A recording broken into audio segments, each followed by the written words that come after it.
Guys, help me out here. I made a video a few weeks ago. Uh, TNA versus Raw, January 4th, ECW done, and TNA Impact Foley Jarrett Summit. That video now has about 2,300 views, which is, I think, the fastest any of my videos have ever gotten that many views. So, what the hell did I do in that video that I didn't do in any of the other ones? If you have any thoughts on that, let me know. Anyway, Impact was much better this week. My opinion of the January 4th show has not changed, but this was a big step up. I think I said last week that this show looked a lot more organized in the spoilers, and it was. Now, you still had the usual mix of good and bad, but the good far outweighed the bad this week, and I could not honestly say that about the January 4th show. Definite plus here was that the pacing and time management were all much improved, and overall the show was just a lot more focused. It kind of had to be because they only had this one show to put together most of the Genesis card, and in that sense, they did a pretty decent job. There's a couple of problems though. There's still an issue of the writers trying to do way too many storylines all at once. They announced Abyss versus Bobby Lashley for the pay-per-view, which is a completely random match with absolutely no build-up whatsoever. Those guys have never cut one promo on each other, never even come anywhere near each other, and they didn't have time to spend even one segment on hyping this thing. Now, what they should have done was take all the shit with the Nasty Boys off the show. Okay, Nasty Boys 3D match will apparently not be happening at Genesis, thank God. So, this whole angle did not belong on the Go Home show.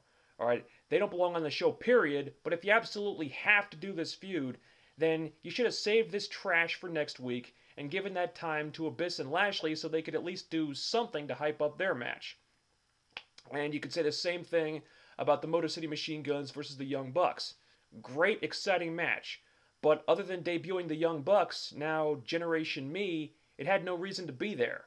Okay? Amazing Red has a match at the pay-per-view. None of these guys do. As awesome as the match was, this time should have been given to Amazing Red so he could do something to hype up his title defense at Genesis, especially since he's the X Division champion and he hasn't been on TV in a month and a half. So that's a problem that needs to be addressed. But even though it didn't have anything to do with Genesis, I thought Angelina's return was really well done. Nice to see her back, and I'm very happy that they didn't just throw her back in with the Beautiful People. Because if they had, then it probably would have meant a renewed push for the Beautiful People when the writers have finally started scaling them back after they were shoved down our throats for a year. I know a lot of people thought that if TNA brought Angelina back in, that it would mean that Lacey Von Erich would finally get shit canned, and I thought that too at first, but as it turns out, Hogan really likes Lacey Von Erich for some ungodly reason, so she's not going anywhere, unfortunately. But anyway, this was just a way more interesting position for Angelina. Her face turn, if that's what it was, got over really well, and it's a new thing to do with her character. So, it's not just the same old thing. Now, the problem is they can't just have Angelina versus the Beautiful People. That won't work. It's 3-on-1, and she cannot have strong matches with any of them. What I would like to see them do is when Roxy comes back from her broken ankle in a few weeks, have Roxy and Angelina team up and take out have them team up and take out the Beautiful People together. Because they both have a reason to hate the Beautiful People. Angelina because they tried to replace her with Lacey, and Roxy because they've feuded for ages, and Lacey broke her ribs in the New Year's Knockout Eve show. And then you could do the storyline of the former arch rivals teaming up to take down a common enemy, which could be really cool. Those types of storylines are always interesting. And you could maybe get a new knockout tag team out of that, which TNA still need more of because, they've only got 2 good ones right now.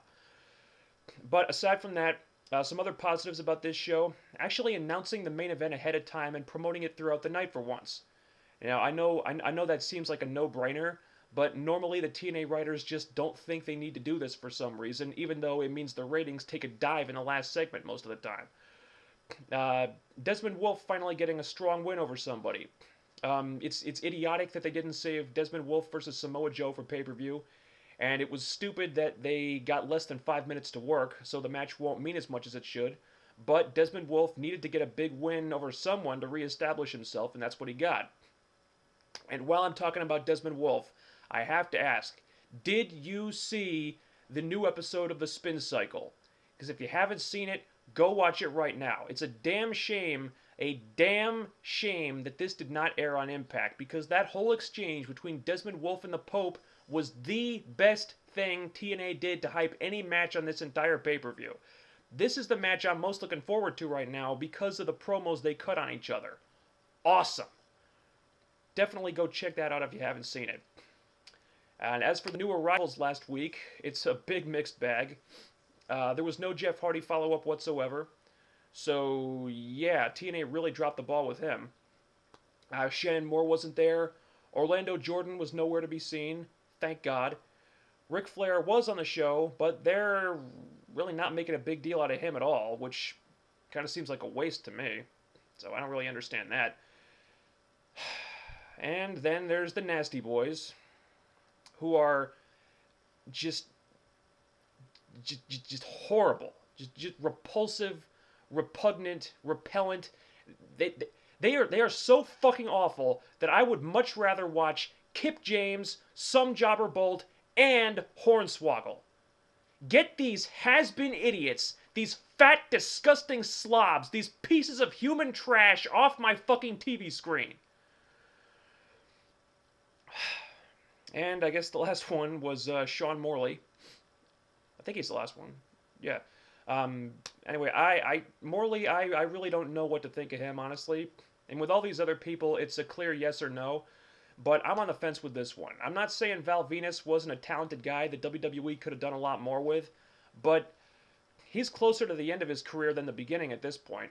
And I can't help feeling like this is less about TNA wanting to use a guy that WWE dropped the ball with, and more about TNA taking pot shots at WWE's PG rating by using a guy whose gimmick was tailor-made for the Attitude Era.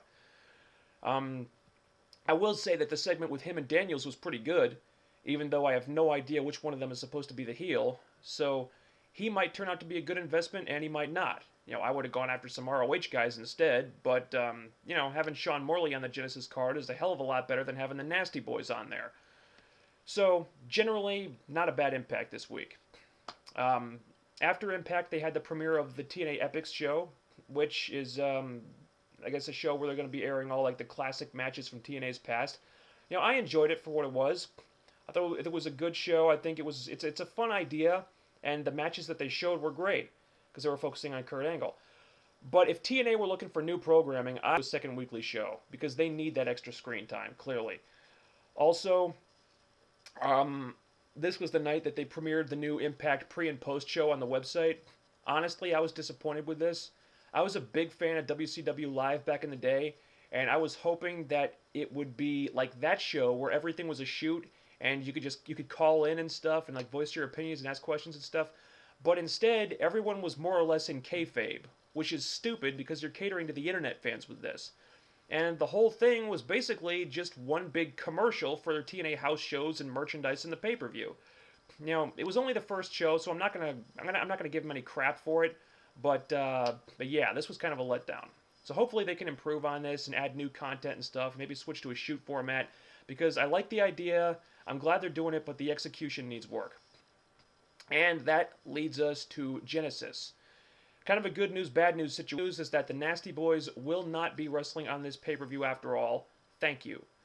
The bad news is Samoa Joe doesn't have a spot either, and most of the card was thrown together in the last 2 weeks. The matches that interest me the most right now are Desmond Wolfe versus the Pope, due almost entirely to those awesome promos they cut on each other on the Spin Cycle show.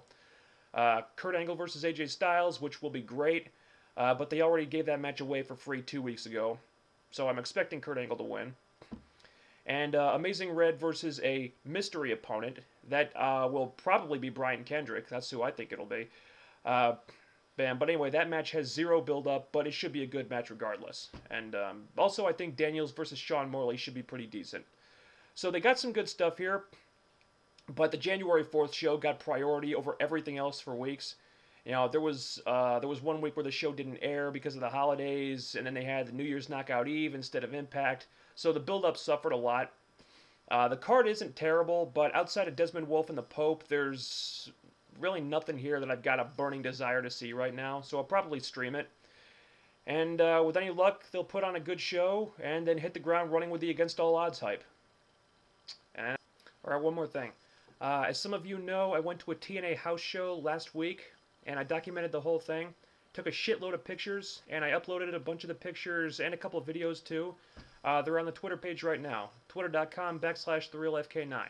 So check that out. All right, now I'm done. See ya.